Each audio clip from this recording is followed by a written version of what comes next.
All right, number 6 says, determine whether each system below has one solution, no solution, or infinitely many solutions.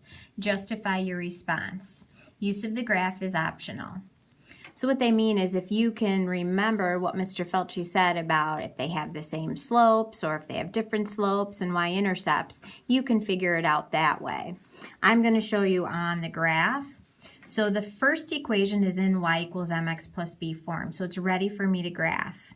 So I'm going to go right down to the graph, 2, 4, 6, 8. That one actually doesn't even fit on the graph because the y-intercept would be up here. And then we would go up 6 over 1, but I can go backwards. That means I could go down 6, 1, 2, 3, 4, 5, 6, and backwards 1. Down 6 and backwards 1.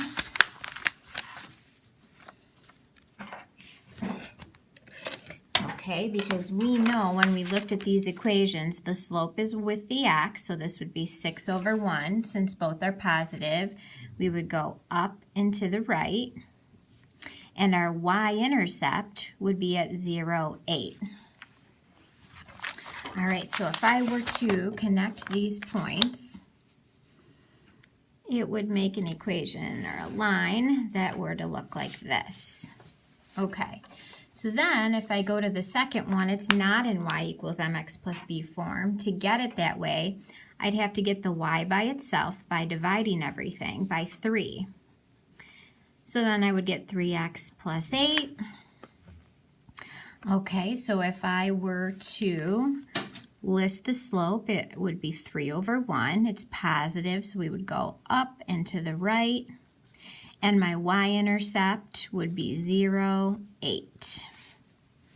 Okay, so again, my 8 would be way up here.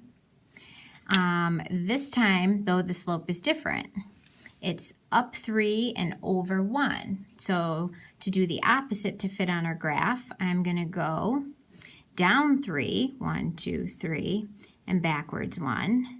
Down 3, backwards 1, down 3, backwards 1, down 3, backwards 1. So my graph is going to look like this. Now, I can tell by looking at the graph that they intersect right at that y-intercept, and you can also see that by looking at the y-intercepts. So these are two lines that are going to intersect at one point. So that tells me that this has one solution. All right, let's take a look at system number 2. System number 2 is not, the first equation is not in y equals. So I'm going to rewrite it over here so I have a little space to solve for y. So I'm trying to get the y by itself, so I'm going to first do the opposite of adding or subtracting, which is this minus 4. So I'm going to add 4 to get rid of it from this side. So I'm left with 2 times y equals 8x plus 4. I still don't have the y by itself. I've got to get rid of this times 2 by dividing everything by 2, which leaves me with y equals 4x plus 2. Now that's in y equals mx plus b, where my slope is 4 over 1, and my y-intercept is at the point 0, 2. So if I graph that, here's my y-intercept at 0, 2. My slope is going to tell me to go up and to the right. So I'm going to go up 4 and over 1. And I'm out of space, so I'm going to do the opposite. I'm going to go down 4 and backwards 1. Down 4 and backwards 1.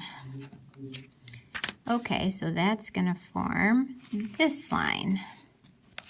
Now I'm going to look at the other line that we had. This line also has a slope of 4 over 1, so it's going to have the same slope, but the y-intercept is at 0, 4. So if I were to draw that one, I would start at 0, 4, which is right here.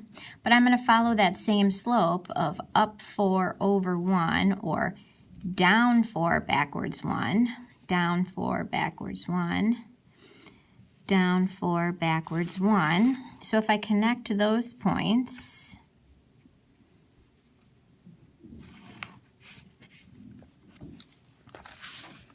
it's going to make these two parallel lines. They have the same slope, but they have different y-intercepts. So we know parallel lines don't intersect. So for this one, there's going to be no solution.